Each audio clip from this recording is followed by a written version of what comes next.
Ladies and gentlemen, welcome to a night that's about to go down in television history as one of the most explosive celebrity meltdowns ever captured on live airwaves.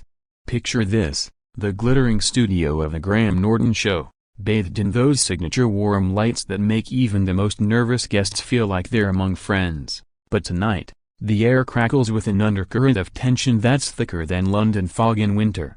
The iconic red sofa, that plush throne of confessions and chuckles, hosts a lineup that's pure dynamite. There's the rising starlet Eliza Thorne, fresh off her Oscar-nominated role in the gritty indie flick about lost souls in the rain-soaked streets of Manchester, her laughter already bubbling like champagne as she sips her water with lime.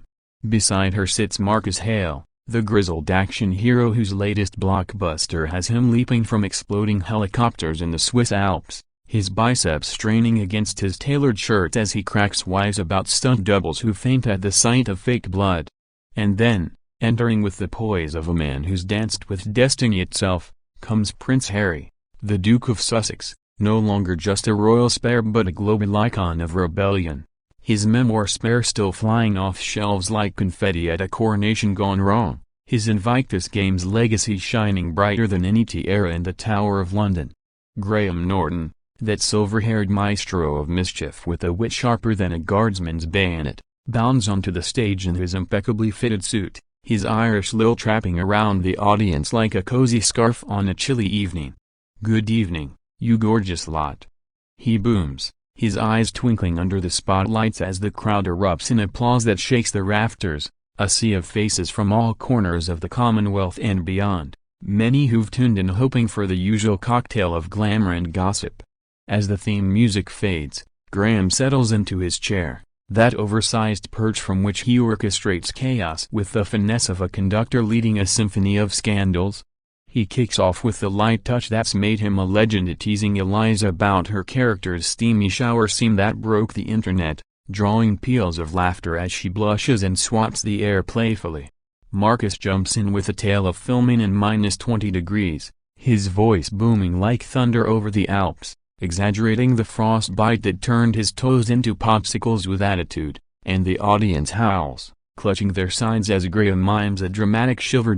As the show hurtles past the ad break, the studio pulses back to life with that electric buzz that only live television can conjure, the audience's applause a thunderclap that drowns out the crew's frantic adjustments behind the scenes.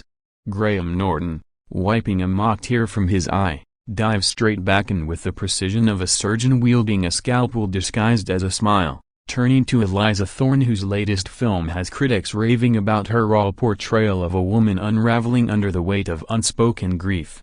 "Eliza, darling, you've got half of Hollywood weeping into their kale smoothie as a how do you tap into that kind of heartbreak without needing a therapist on speed dial?" he asks, his tone light but his eyes alight with the hunt for gold.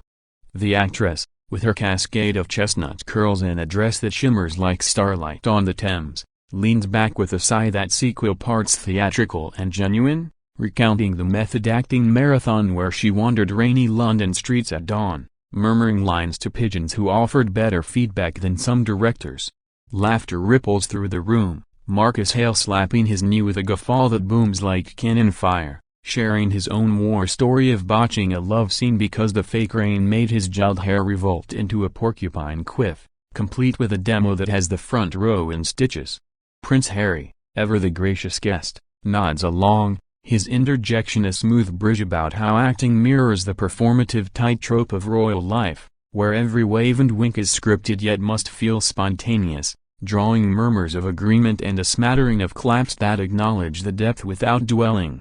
But Graham, sensing the temperature rise like a kettle on the boil, swivels to Harry with that disarming grin that's felled giants from Spielberg to Streisand. "Speaking of performances, Harry, your memoir Asperia, it's like the royal family's unfiltered director's cut. You've got the world hooked on tales of frostbitten toes at the North Pole and sibling squabbles that make our Christmas dinners look tame. But come on, what's the one story you held back? The spicy bit that even Netflix wouldn't touch?" The question lands like a velvet-gloved punch, the audience holding its collective breath, a hush falling as thick as the curtains framing the stage. Harry's face, usually a mask of composed charm, flickers just a twitch at the corner of his mouth, a subtle tightening of the jaw that speaks volumes to those who know the weight of scrutiny. The studio lights pulse like a heartbeat quickening, casting elongated shadows that dance across the faces of our glittering guests. As the Graham Norton Show barrels toward its midpoint mayhem, that delicious juncture where revelations bubble up like overproofed dough ready to spill from the pan. Graham Norton, perched like a gleeful gargoyle, his tie loosened just enough to signal the gloves are off, turns his laser focus back to Marcus Hale, the action man whose chiseled jaw could carve marble, probing him on the near-death stunt gone awry during the filming of his latest espionage thriller. Something about dangling from a hilly rig over the churning North Sea, waves clawing at the air like jealous lovers. Marcus, with the gravelly voice of a man who's swallowed sand in too many deserts, regales the crowd with a tale, arms flailing in reenactment, describing the rotor wash that turned his safety harness into a sadistic swing, the crew's shouts lost in the gale as he dangled like a pi a tilde plus minus otta at a pirate's birthday bash. The audience roars, a wave of hilarity crashing over them, Eliza Thorne adding her own flourish by mimicking a damsel in distress tying her hair into a rope, her impression so spot on it draws whistles from the back rows. Prince Harry, the reluctant gladiator and this arena of anecdotes, interjects with a polo parallel how a rogue pony once balked him into a mud puddle mid-match, leaving him caked like a chocolate truffle and the crowd in hysterics, his self-deprecation a shield polished to a high shine. But Graham, that cunning conductor, smells the opportunity for deeper dives, his eyes locking onto Harry's with the intensity of a spotlight on a suspect. Harry, your life's one big adventure now at Invictus, Archetypes, that wild memoir. But let's get real, after all the palace drama, the Oprah sit-down that had the world glued to their screens like it was the moon landing, do you ever wake up in that Montecito mansion and think, bugger, I miss the corgis more than the crown? The question slices through the levity like a butter knife through clotted crema sweet, but with an underbite of challenge. The room quiets, a collective inhale as if the air's been sucked out by vacuum, Harry's expression shifting from affable to alert, like a stag sensing the hunter's bow. He leans forward, elbows on knees, voice steady as the Thames at low tide. Graham, the corgis were the real royal so loyal, uncomplicated. But life's about choices, isn't it? We chose freedom over formality, and while it's not without its thorns, it's ours. Midway through this televised tango of truths and tall tales, the atmosphere in the Graham Norton studio thickens like clotted cream left too long on the hob, the laughter from earlier segments now echoing as a distant memory while the undercurrents swirl faster, pulling everyone toward the whirlpool.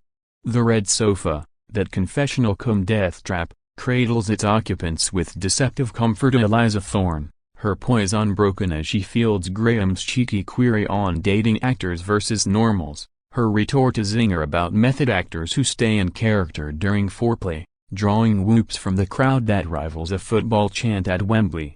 Marcus Hale, the hulking hero, flexes into the fray with a bellowed endorsement, claiming his own romances fizzled when co-stars demanded scene-stealing kisses off set, his demo of an overzealous smooch nearly toppling the side table and sending ice clinking like alarm bells. Prince Harry, the wild card in this deck of divas, offers a diplomatic nod, his own quip about polo ponies being safer dates than high society soirees landing softly, but his posture, shoulders squared, feet planted, betrays the coiling spring within. Graham Norton, the puppet master with a pint-sized frame and a punch like Holly, senses the ripeness for revelation, his voice honeyed yet honed as he zeroes in once more. Harry, you've mastered the art of the exit from the firm to the front lines of philanthropy. But let's dish, that Oprah interview, the Netflix doca. Did you rehearse the zingers, or was it all raw rage against the machine? And be honest, was there a moment you thought, sod it, I'll just wear the crown and call it couture? The query detonates like a dud firework, sparking but not fully exploding, yet the fallout is immediate. Harry's face, illuminated by the unforgiving glare of overheads, hardens into a mask of regal restraint, his blue eyes flashing like storm-tossed waves off Balmoral. The audience, that fickle flock, shifts in their seats, a murmur rising like yeast in dough, sensing the scripts veer from sitcom to showdown. With the clock ticking like a metronome toward catastrophe, the Graham Norton studio simmers in that precarious poise between hilarity and havoc, the red sofa now less a seat of honor and more a powder keg with fuses lit from both ends, the audience's energy a live wire humming with anticipation. Graham Norton, sweat beading subtly at his temples under the hot lamps, rallies the troops with a classic at the Date from Hell roundup, coaxing Eliza Thorne into spilling on the suitor who proposed via emoji riddle, her delivery a masterclass in mimicry that has the crowd clutching pearls and stomachs alike, her final punchline about deciphering eggplant for eternity drawing a standing ovation snippet. Marcus Hale, not to be outdone, counters with his own apocalypse of Amaria, a seaside getaway where bioluminescent plankton turned their midnight dip into a glowing STD scare, his roars of self-mockery booming over the speakers like a foghorn in fog. Prince Harry, the poised outlier, parries with a sanitized sliver of scandal, a blind setup in Vancouver where the lady mistook his accent for Australian, leading to a night of kangaroo jokes and zero sparks, his timing impeccable, the laughs genuine if guarded. But Graham, the gadfly with a golden tongue, can't resist the royal ribbing, his segue seamless as a silk stocking. Harry, your dating dossier's legendaria from Chelsea to Cressida to the ultimate score, Meghan. But post-spare, with all the skeletons dancing out of the closet, any regrets on airing the Amour archives? Or was it catharsis cranked to 11? The probe pierces like a hat pinned through a top hat, Harry's facade fracturing audibly this time, his fingers widening on the armrest, knuckles like bleached coral. The hush descends, velvet and viscous, broken only by a distant cough from the wings, the panel frozen in freeze-like suspense. Harry's rebuttal rolls out slow, deliberate, a barrage wrapped in brevity. Catharsis? Absolutely, Graham, but regrets?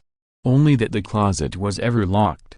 Love's not a ledger to audit, it's the light that burns the shadows away. Meghan and I? We're the rewrite, not the rough draft. Scattered claps, like rain on tin, but Graham, buoyed by the buzz, barrels on, his wit weaponized, lights lovely, but shadows sell books. A years flew off shelves faster than the ravens from the tower. Tell us, is Volume 2 brewing? Spare change perhaps, on the cost of cutting ties? It's the match to the magazine, Harry's eyes blazing now, twin sapphires set in Fury's forge, his voice rising like the tide at Dover. Graham, costs?